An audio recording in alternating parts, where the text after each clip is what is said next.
The X Zone Radio Show with Rob McConnell is largely an opinion talk show. All opinions, comments, or statements of fact expressed by Rob McConnell's guests are strictly their own and are not to be construed as those of the X Zone Radio Show or endorsed in any manner by Rob McConnell, Relmar McConnell Media Company, the X Zone Broadcast Network, its affiliated networks, stations, employees, or advertisers.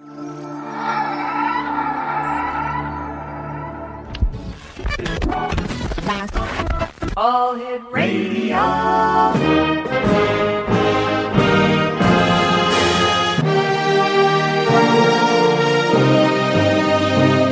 Welcome to the X Zone, a place where fact is fiction and fiction is reality.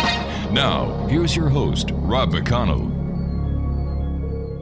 Welcome back to the X Zone, everyone. My name is Rob McConnell. We're coming to you from our studios in Hamilton, Ontario, Canada, on the Talkstar Radio Network, the X Zone Broadcast Network, and our family of broadcast affiliates right across Canada, the United States, Central America, the Caribbean, South America, the Pacific Rim, Australia, Asia, India, Africa, and Europe. If you'd like to give us a call, worldwide toll-free, 1-800-610-7035. My email address is xzone@xzoneradiotv.com.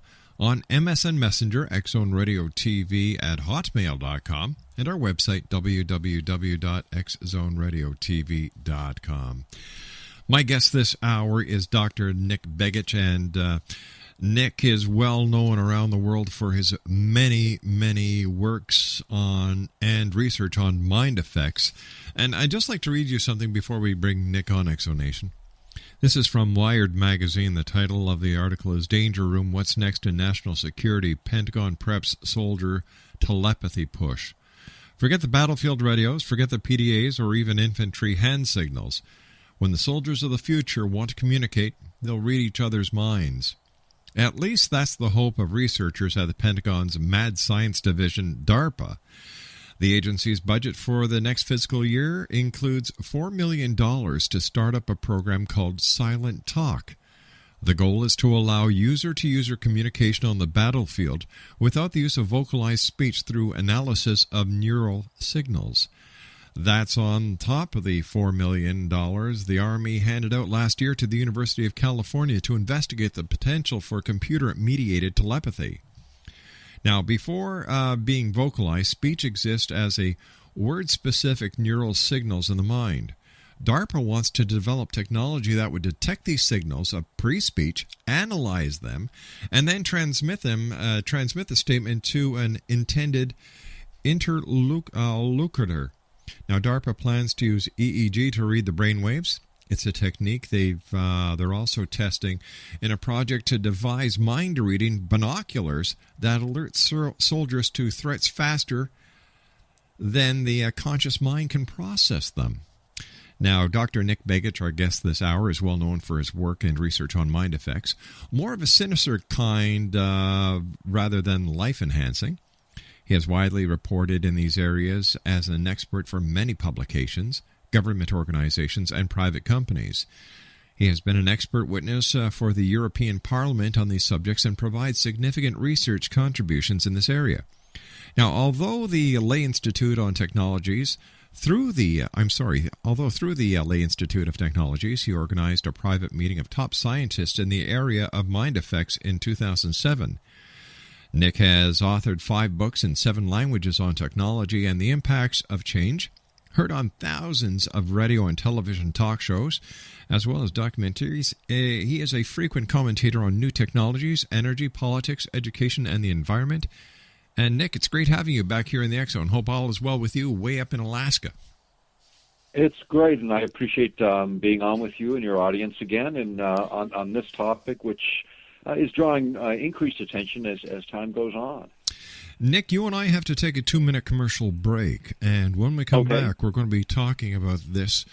We're going to be talking, Exonation, about mind-brain enhancing effects of modern technology. Dr. Nick Begich is our special guest, Exonation. His website's www.earthpulse.com and www.layinstitute.org. Nick Begich and I will be back on the other side of this 2-minute commercial break as the X Zone continues from our studios in Hamilton, Ontario, Canada. Once again, if you'd like to find out more about Dr. Nick Begich, visit his websites, www.earthpulse.com and www.layinstitute.org. My name is Rob McConnell, and this is the X Zone, coming to you live from our studios in Hamilton, Ontario, Canada, on the Talkstar Radio Network and the X Zone Broadcast Network.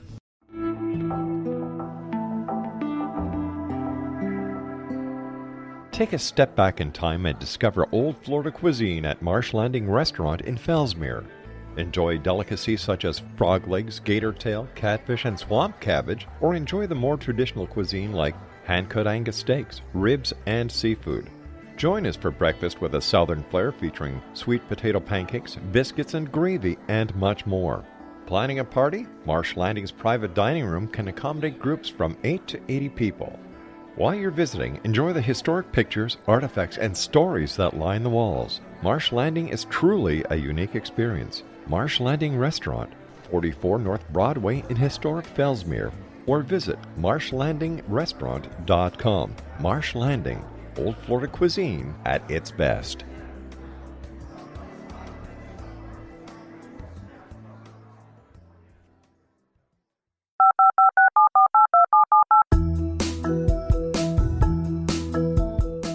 Did you know that when you're on the road with limited data or Wi-Fi, you can still listen to the X Zone Radio Show with Rob McConnell, The Science of Magic with Gwilda Wiyaka, X-1, Dimension X, Space Patrol, and every minute of the X Zone Broadcast Network by calling 213-401-0080, courtesy of Audio Now.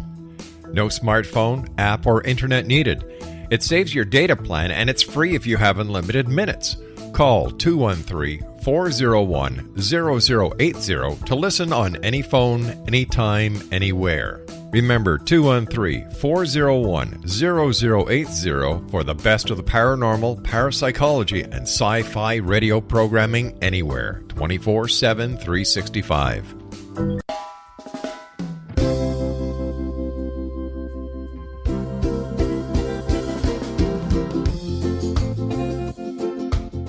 This is Johanna Carroll, host of Dialogue with Divinity on the X Zone Broadcast Network.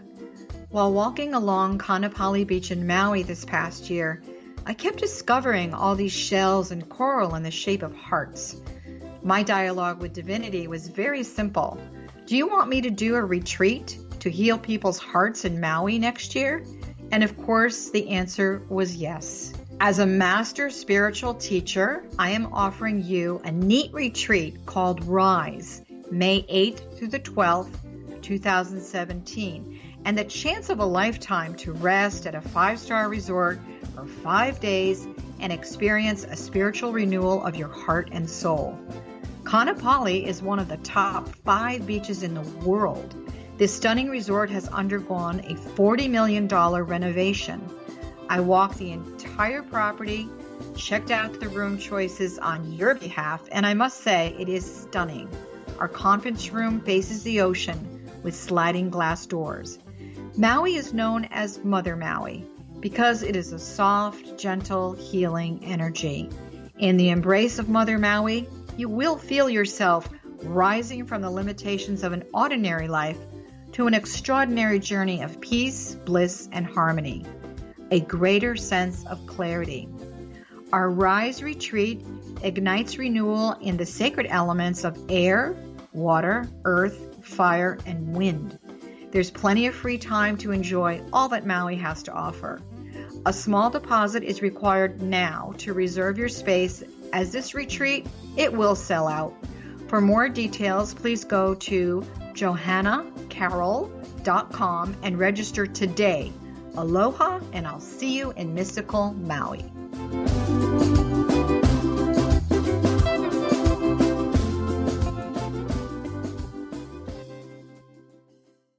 Speaking about mind games, the military has been funding a handful of mind-tapping technologies recently, and already have monkeys capable of telepathic limb control. Telepathy may also have advantages beyond covert battlefield chatter.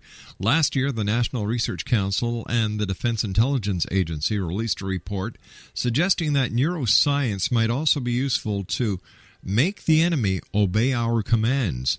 The first step, though, may be getting a grunt to obey his officers remotely, transmitted thoughts. Dr. Nick Begich is our special guest, and Nick is the author of Controlling the Human Mind, Angels Don't Play This Harp, Earthrising, The Revolution Toward 1,000 Years of Peace, and Earthrising 2, The Betrayal of Science, Society, and the Soul. And some of Nick's DVDs include Technologies of the 21st Century, Mind Control, Brave New World of Enhancing Human Performance, HARP, The Update, and Earth Changes, The Ripple Effect. His website, www.earthpulse.com. Nick, how did your research lead you into the direction of enhancing human brain performance? Well, that's actually where my interest started. The idea of sort of the misuses of this technology were something that came later and became important enough to start writing about. But the idea of enhancing human brain performance using technologies to increase what we're capable of was always a fascinating area for me. And then, of course, stepping in, I think the place where people started to see my work come forward was during the HARP controversies back in the mid-'90s, and we started getting very concerned about sort of the direction in which general technologies were moving, sort of away from bullets and bombs and ordnance and more towards these more exotic weapons, the kind that eventually led to this subject, which is a sort of direct coupling and interpretation of a mind activity or mental activity. Nick, when you look at that... I'm sorry. Go ahead. I was just going to say, when you look at that whole area, it's even starting to make mainstream media concerns, even back as far as 2002. The Economist had a cover story in the May 25th issue called Mind Control, and it was a short article just dealing with the ethics of this emerging science. Nick, I thought of you during the Jamaican earthquake. There were a couple of reports where different news agencies had even speculated that HARP may have been responsible for the Jamaican earthquake, or Haitian earthquake, I'm sorry. The Haitian earthquake, yeah. We had seen some of those reports, and of course, it seems like every time there's a major event, somebody contacts us, or a number of people do.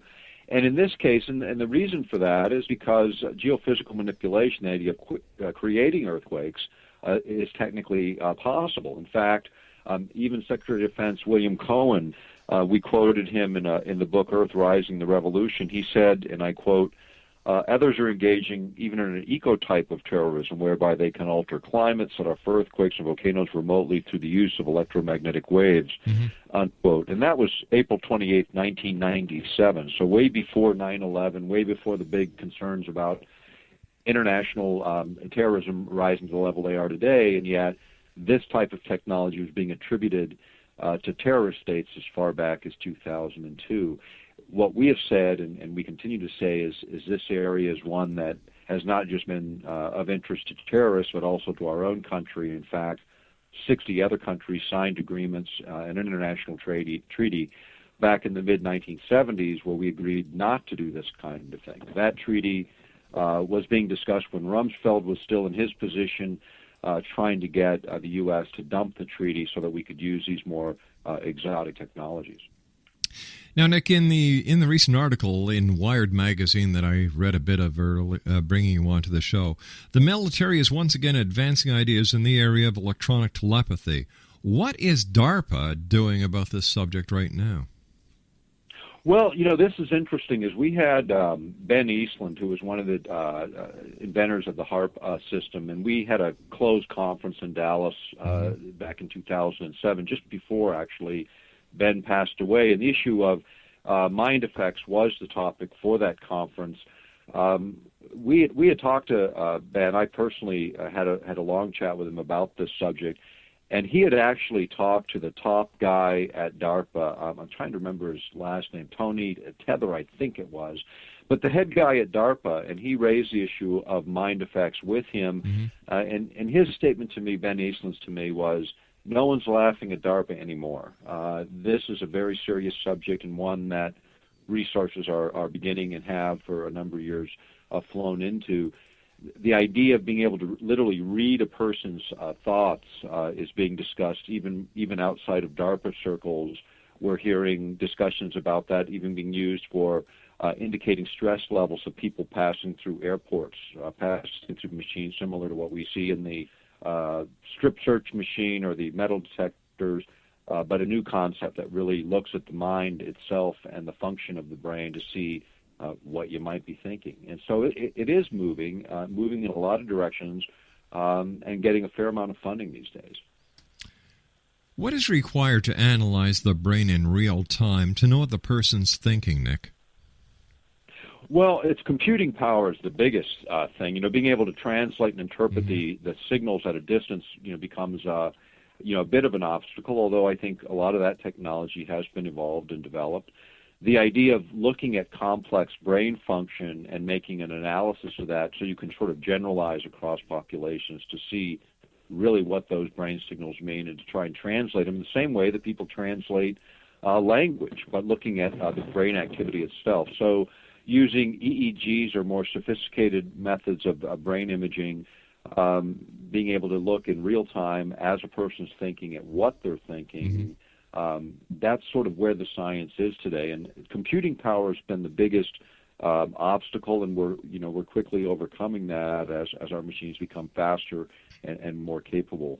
So I think we're there, at least in terms of gross emotional sense of a person. You can deduce pretty readily specific thoughts. We're getting better at it. We're getting to the point where we can actually, with our brains, control mechanical objects. That's the crude and early stages of what we're talking about today. What about getting the enemy to obey our commands? Is that really possible?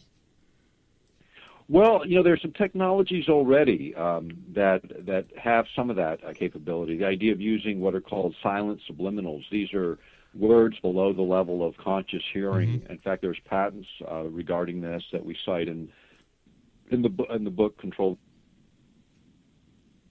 Nick, are you there? Yeah, I am. Was that on your end? Yeah, I guess so. We just kind of lost you, but you're back. We're back with us now. You got me okay? Yeah, we've got you fine. We were talking. What we were saying. What you were saying was you were talking about the book and obeying, having the enemy obey our commands.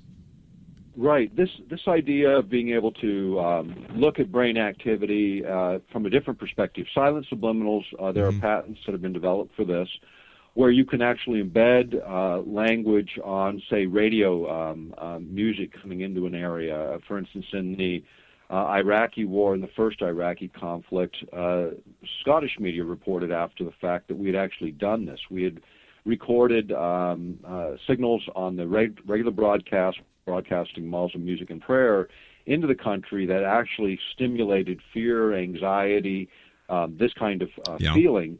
And what we saw in that first Gulf conflict was, the fourth largest army collapse like they had been, kids on a playground fire drill the first time. And I think that's indicative of sort of the state of the technology, say, a decade ago when that was used.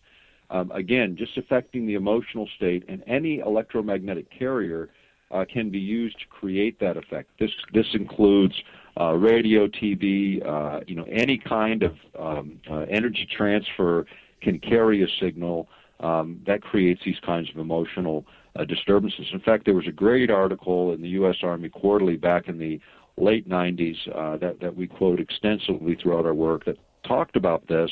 And what they said essentially is any electromagnetic emanation capable of being sent through telephone lines, TV, radio networks, supply pipes, even incandescent lamps, the signal would manipulate the behavior of those in contact with that signal. And so this is more on the emotional level, affecting people's general state of being. It seems that mind games, as John Lennon sang, is going to be more truth than fiction in the very near future, if not already. Yeah, I think already. In fact, you go back to the research on this, and you can go back many, many decades, back to the early 1950s, and even before. Some of the very earliest work was done in the hypnotherapy labs of Harvard University in the 1920s and 30s by a guy named Estabrooks. He got some notoriety by recommending LSD treatments in psychology, in psychotherapy back in the 60s, about the same time the CIA was actively using LSD and other hallucinogenics in tests for, again, their mind effects, for mind control testing. And, a lot of that, when you go back to those days, people were thinking about mind control as sort of all the sinister aspects of controlling or manipulating people, getting you to do things that maybe you normally wouldn't do. Right. But I think there's another dimension to this, and we talk about it often these days, and it's the dimension that what they also discovered along the way was sort of what the anomalous capabilities of humans were, what these unusual characteristics that weren't well understood. In the early days, they used to call them extrasensory perceptions. Today, they call it anomalous human capacities. And so it depends on whose language you want to use, but I think the latter was just a little bit too controversial in the current frame. But this is the nature of it. And so when you see articles like DARPA playing around with mental telepathy, it's about that sort of sixth sense, that other capability that we might have that they're extremely interested in. And there were other researchers as far back as the 80s who had made some great progress in this area, again, sort of explaining those attributes of human beings that are otherwise unexplainable. All right, let's talk more about that on the other side of this news break, Nick. Dr. Nick Begich is our special guest. www.earthpulse.com. That's earthpulse.com. And Nick and I will be back on the other side of this commercial break with the news as the X Zone continues right here from our studios in Hamilton, Ontario, Canada.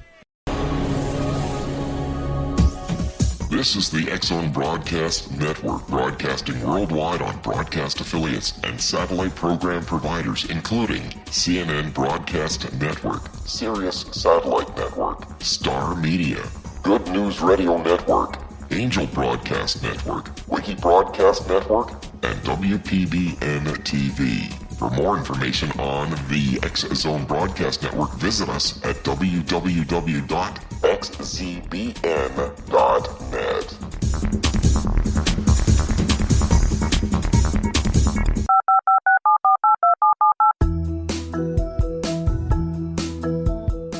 Did you know that when you're on the road with limited data or Wi-Fi, you can still listen to the X Zone Radio Show with Rob McConnell, The Science of Magic with Gwilda Wiyaka, X-1, Dimension X, Space Patrol, and every minute of the X Zone Broadcast Network by calling 213-401-0080, courtesy of Audio Now. No smartphone, app, or internet needed. It saves your data plan, and it's free if you have unlimited minutes.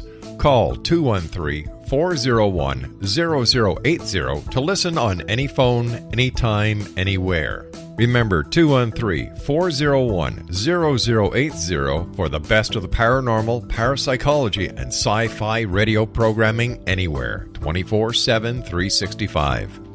Welcome back, X Zone Nation. Our very special guest this hour is an old friend of the X Zone, Dr. Nick Begich. And Nick is the author of Controlling the Human Mind, Angels Don't Play This Harp, Earthrising, The Revolution Toward 1,000 Years of Peace, Earthrising 2, The Betrayal of Science, Society, and Soul. And some of Nick's DVDs include Technologies of the 21st Century, Mind Control, Brave New World, or Enhancing Human Performance, HARP, The Update, and Earth Changes, The Ripple Effect. Nick's website is www.earthpulse.com. Nick, the military apparently is working on mind-reading binoculars to be used for interpreting threats. Now, how might these work? Well, it's the same general idea. They're looking at brain activity and then creating a sensitive enough instrument that will actually be able to read at a distance. The objective is, to find out again what your adversary is thinking. Initially, I think what they're going to be looking at primarily is just general emotional state, which I think would be fairly easy to figure out what that is on the battlefield. I mean, it's stress for sure. I mean, huge amounts of it. But being able to sort of look at activity and then again being able to interpret it, that's where this science is and where it's headed. And it's not so much even so much about controlling, although that's always been a big part of it. The other aspect of it is what happens when you awaken these unusual characteristics in people. And I think this was the greater concern of military and intelligence researchers. When they started to look at sort of anomalous people who have these unusual characteristics and what they can do, that became pretty interesting. The idea or the realization that every human being maybe has these capabilities latently, I think, was one of the things they discovered along the way. And the way that you inhibit the ability to reach these higher states of awareness for these abilities is to keep people in a constant state of stress. Look around, and I think everyone can pretty much acknowledge that's the state that most people are in for a variety of reasons. But as long as you're in that condition and you look at an EEG, those instruments that measure brain activity, what you'll see is incoherent brain patterns when people are under stress, the kind of brain patterns that don't lend themselves to higher order thinking and certainly don't lend themselves to extra sensory perception. That requires a slowing of the mind and body, a very controlled, rhythmic, coherent kind of signal then emanates from the brain, which can be easily analyzed. In fact, you can even drive those mental states. You can create situations where you actually can create that sort of zone, that place where you're in your ideal state of mental performance. At the same time, the recognition of that and the recognition of disturbing people's ability to think clearly, rationally, that's what so much of the military emphasis is really about. It's the idea of knocking your enemy off their pedestal in a way where they can't even control sophisticated weaponry, even if they had it available to them. You conducted a closed conference for the Lay Institute when you were working for them on mind effects. I understand ESP did come up as a topic in both the formal and informal sessions, Nick. What is going on here, and where is technology going to be taking us?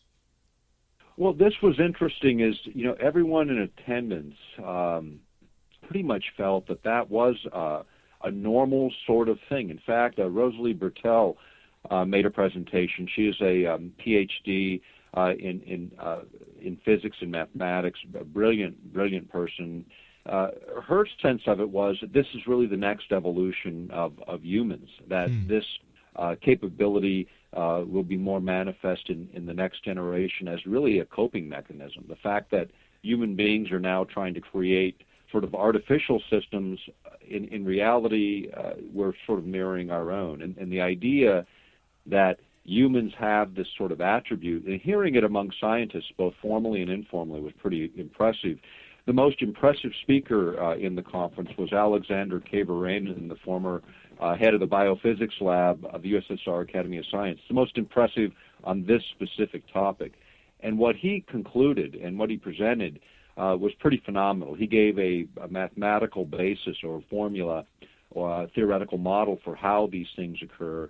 And Alex, he got his interest in all of this back when he was a teenager. He's now in his 60s. When he was watching the demonstration of the paranormal in the former Soviet Union, that caught his interest. And with a guy with an IQ that just goes literally right off the charts, he dedicated his life to sort of figuring that out. And as a consequence, he developed a number of papers in the last couple of years that attempt to give a theoretical model. And the importance of that is that model becomes useful for engineers and the transition to engineering, which actually create mechanisms that can accomplish the things that he developed theoretically. The interesting part of his model is the root of the mathematics, which he reran the numbers a number of times just because they baffled him and yet made sense to him. And what it was the final summation of the number turned out to be a mathematical formula that's referred to as the golden mean. Sort of the essence of this sort of attribute of human beings boils down to the same mathematics that shows up in all of the great structures of the world. It shows up in most living organisms in one form or another. Very interesting that it would boil down to a mathematical principle that's been understood to be a little bit esoteric, and at the same time not so esoteric, more scientific over the millennium, actually. Nick, when we're looking at all these advances, if I can use that word, in warfare, why isn't it then just possible for warring nations to do everything electronically and just bypass the soldiers?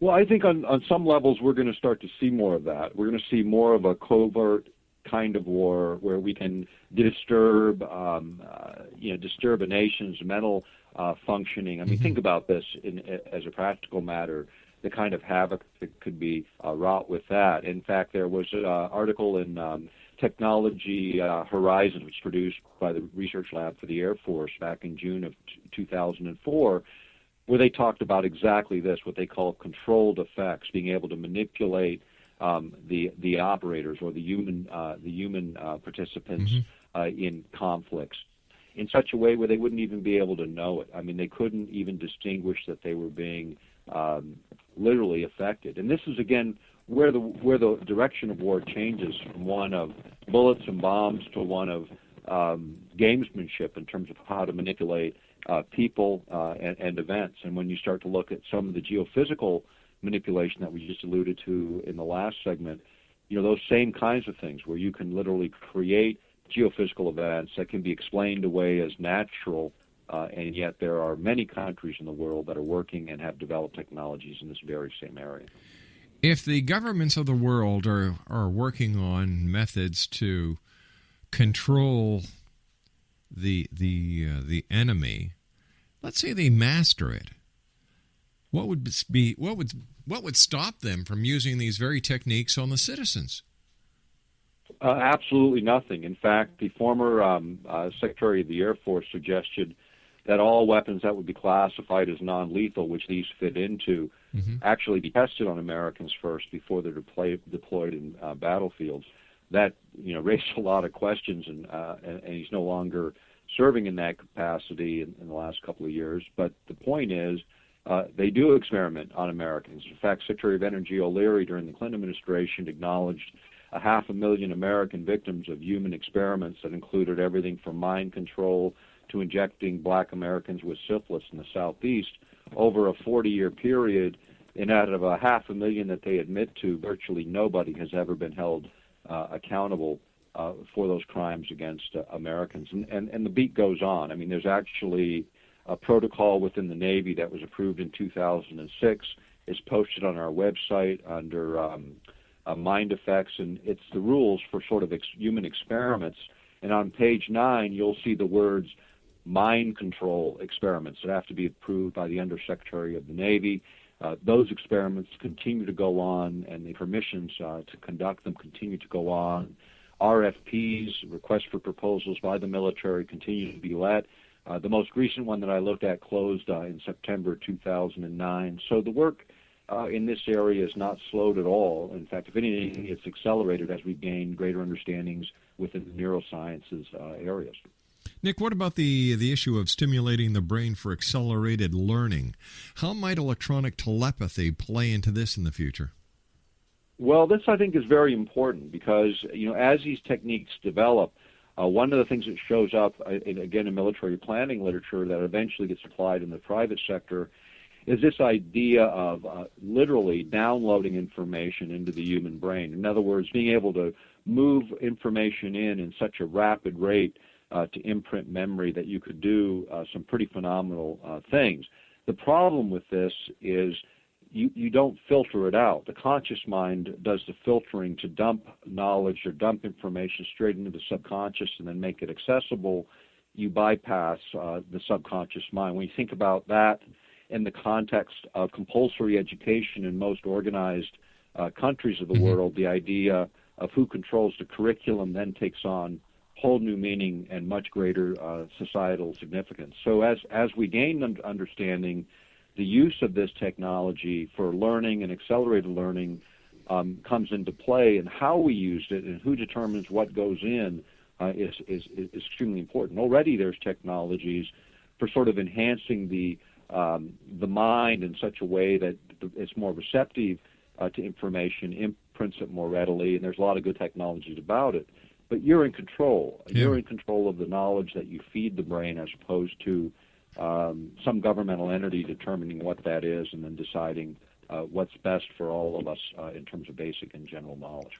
Now, you've mentioned a few positive potentials for this research, Nick, but what non-drug therapies have been developed for ADD, ADHD, brain training, stroke and brain injury recovery, and how does that all work? Well, this is really, I think, some fascinating areas of the research, and now we have many methods of biofeedback for brain enhancement. We also have some things that have been developed to create a binaural beat, where actually sound comes in such a way through the ears through a set of headsets that it creates a beat frequency where the brain then either speeds up or slows down. And when you take attention deficit disordered children, oftentimes they tend to be hyperactive, and their brains won't slow enough so they can focus their attention. And so techniques have been developed to actually train children to control their brain waves actively. And they do this in a number of different ways with different kinds of games that actually in real time monitor brain activity. And as soon as kids hit this sort of ideal zone for learning, they get feedback. It might be a bouncing ball or a sound signal. But these techniques are actually being used extremely effectively. In the Minneapolis School District, there was an experiment for a charter school for a couple of years, and 80% of the children that had been previously on psychoactive drugs to either speed them up or slow them down, they were able to get rid of their pharmaceuticals and actually learn how to moderate their brain activity using these tools, and then eventually without them, so that over a period of time, usually a couple of months, they could abandon the tools and immediately get to that ideal state of learning, even faster than most what we call normal people. In other words, they learn not only to overcome their disability, but actually learn how to control the mind in a way that made them more capable than their peers. The future of these technologies, Nick, are certainly going to create synthetic and enhanced senses of taste, touch, sound, sight, and touch, as I said. Enhanced artificial sensors are not so far off. How are these technologies coming together, and what benefits can you see in the future?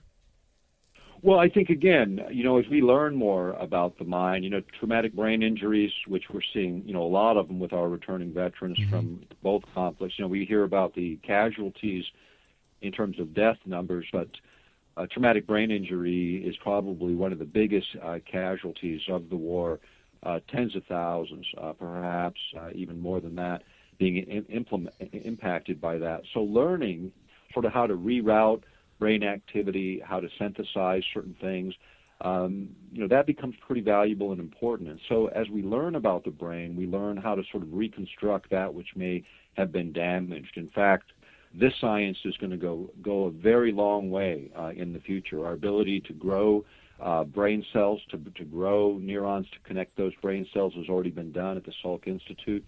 Taking those brain cells and neural connections and connecting them to electronic substrates has already been done. The idea of literally recreating components of the brain that have been damaged, that's where the science is headed. And I think in those respects, there's some great things that can come of it. And I think the balancing act is, in terms of the life sciences and military technologies, often things get suppressed for military purposes that really belong to wider user groups, people that really could benefit immediately by the release of technology. And unfortunately, we see a lot of that suppressed in the course of time. I don't think this technology will be any different, except to say that these days technology is much flatter. Nick, you and I have to take our break. Please stand by. Nick Begich is our special guest. EarthPulse.com. We'll be back on the other side of this break. Don't go away. This is the X-Zone Broadcast Network, broadcasting worldwide on broadcast affiliates and satellite program providers, including CNN Broadcast Network, Sirius Satellite Network, Star Media, Good News Radio Network, Angel Broadcast Network, Wiki Broadcast Network, and WPBN TV. For more information on the X Zone Broadcast Network, visit us at www.xzbn.net. 19 Sergeant Central. 19 Sergeant, check. Officers on the scene. Hi, I'm Larry Lawson, host of Paranormal Stakeout. With over 36 years in law enforcement, I have learned a few things. The most important is the proper gathering and preservation of evidence is vital to putting the bad guy behind bars. It's no different in the world of paranormal investigation. Whether it's the search for the afterlife, cryptozoology, UFOs, and extraterrestrials, how we gather the evidence, preserve that evidence, and present it to a jury of our peers will make the ultimate difference in proving the existence of worlds and entities that are beyond our imagination. Join me, Larry Lawson, every week on Paranormal Stakeout when, along with my guests, we'll take a journey to prove with indisputable evidence what man has struggled to believe for centuries. Go to xzbn.net for the broadcast schedule and check me out at paranormalstakeout.com.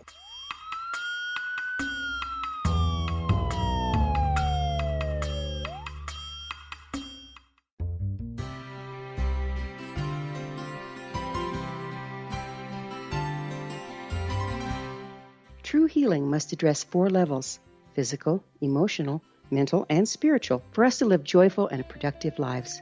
We tend to treat 3 of the 4, leaving the spiritual languishing. If you're tired of the same dysfunctional patterns cropping up in your life, Soul Balancing is for you.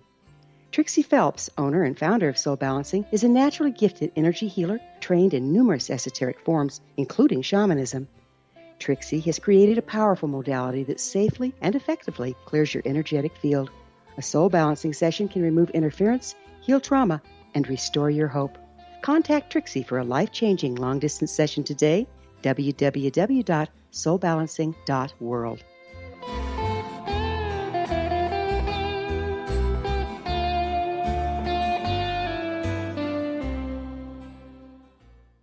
And welcome back, everyone. I'd like to take this opportunity of thanking all our guests tonight. David Paul Doyle and I discussed the voice of God in hour number 1.